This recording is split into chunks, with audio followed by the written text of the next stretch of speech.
अगर आप नौजवानों को जो पीएचडी और बड़े बड़े कोर्सेज कर रहे हैं उनको उठा करके अगर उनका कोई दोस्त गैर मुस्लिम है वो कल इस्लाम के बारे में सवाल कर बैठे, उसे वो मुतमईन नहीं कर पाएगा, क्योंकि उसके पास इल्म है ही नहीं। इस्लाम आपको डॉक्टर बनने से नहीं रोकता, इस्लाम आपको बड़ा इंजीनियर बनने से मना नहीं करता, इस्लाम आपको बड़ा और कोई ओहदा बड़ा इल्म हासिल करने पर आपको इस्लाम नहीं मना करता। कम से कम इतना इल्म हो आपके बच्चों के पास कि वो जिंदगी में भविष्य में अपने ईमान का सौदा न कर सके, ईमान डगमगा ना सके, कोई भी परेशानी, कोई भी तकलीफ, कोई भी हालात उसको ईमान पर तौहीद से नहीं हटा सकेगा। इल्म आपके बच्चे के पास हो, वो इल्म हमारे पास नहीं है। आप देख लीजिए प्राइवेट स्कूल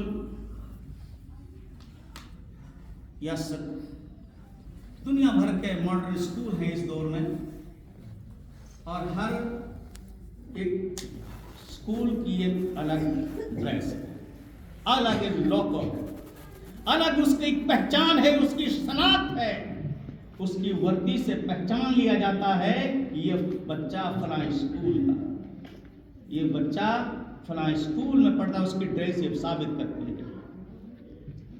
और जब गाड़ियां वो स्कूल के बच्चों को लेने के लिए आपकी बस्ती में दाखिल होती हैं, क्या किसी गाड़ी पर माइक्रोफोन देखा आपने कि ये गाड़ी फलां स्कूल की है, वो बच्चों को ऐलान लगाती हो? नहीं मेरे भाई, उनका टाइम टेबल फिक्स है, इतने बज के इतने मिनट पर गाड़ी फलां जगह आएगी, वहां बच्चा आए या ना आए उससे कोई मतलब नहीं, गाड़ी फिक्स टाइम पर आएगी और लेके चली जाएगी। और दीन का इल्म सीखने वालों की पहचान क्या है? 30 साल का तजुर्बा है मेरे पास। मैं 98 से लेकर के 2024 चल रही है मदरसे की जिम्मेदारी करते करते, लेकिन जितने बच्चे मदरसों में पढ़ते हैं, अगर गरीबी देखनी हो तो बच्चों को मदरसे में पढ़ाते हुए देख लीजिए, अमीरी देखनी हो तो इनकी शादी में जाकर के देख लीजिए। अच्छे घर के बच्चे आते हैं मदरसों में, लेकिन मैं नहीं समझ, आप देख लीजिए, हम मास्टर जी, 2 मास्टर जी मौजूद आपके यहाँ स्कूल चलाते हैं, वो पेरेंट्स मीटिंग भी लेते हैं। पेरेंट्स मीटिंग, वालिदैन की मीटिंग स्कूल में लगती है। प्राइवेट स्कूल अपने उनके मंथली या 2 महीने 3 महीने में जो मंथली उनकी परिवार के साथ, बच्चों के पेरेंट्स के साथ जो मीटिंग होती है, वो उसमें वालिदैन, कोई भी माँ बाप 1% नहीं कह सकता, कोई मजबूरी हो कि उनके वालिदैन स्कूल में नहीं पहुंचते हों कि आज पेरेंट्स मीटिंग है, वालिदैन की मीटिंग बच्चों के साथ पहुंचेंगे आप। और वही उसके अपोजिट में आप मदरसों में चले जाइए। 2 महीने में हमने भी इस 30 साल के पीरियड में हमने बड़ा तजुर्बा किया है। हम भी कोशिश करते हैं कि वालिदैन को मीटिंग में बुलाया जाए और उनके साथ रब्त किया जाए, वो हमें राय पेश करें, हमारी खामियों को देखें और हमें निशानदेही करें कि आपकी तालीम और तरबियत यहाँ कमी है, ताकि हम इस्लाह कर सकें उसकी। माफ कीजिएगा, 80 बच्चे हमारे पास, मुश्किल से 15 बच्चों के पेरेंट्स आ गए। ये दीन की तालीम के से लगाव है हमारा। अभी एक बच्ची ने शेर कहा था, नगौरे सिकंदर न है खबरेदारा, नगौरे सिकंदर न है खबरेदारा, मिटे नामियों का निशान। कैसे इस जमीन पर बड़े बड़े पहल और ताकत हो रहा है, लेकिन अल्लाह रब्बुल आलमीन ने उनका निशान नहीं छोड़ा।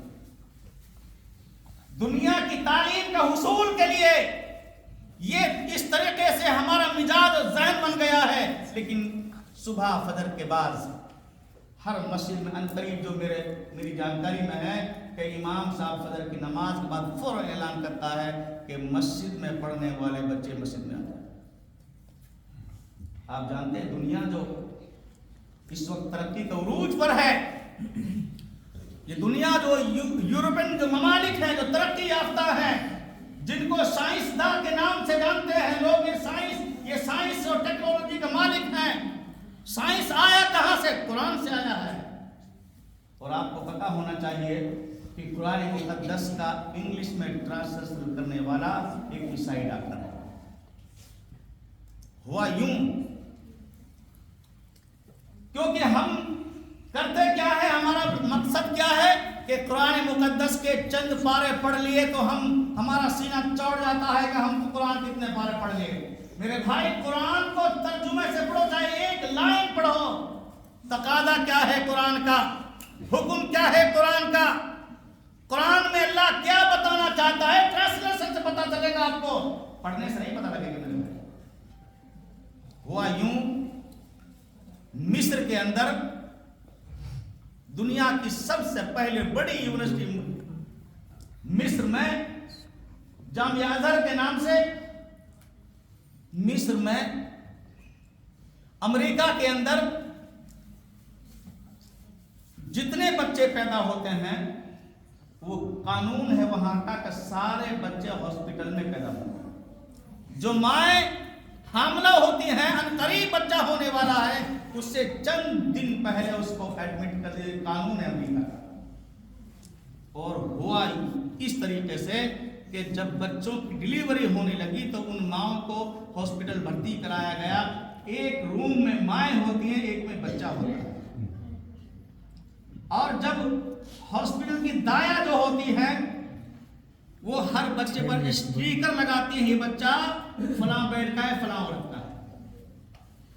इत्तेफाक ऐसा कि एक बच्चे, एक मां पर बेटी होती है, एक मां पर बेटा होता है।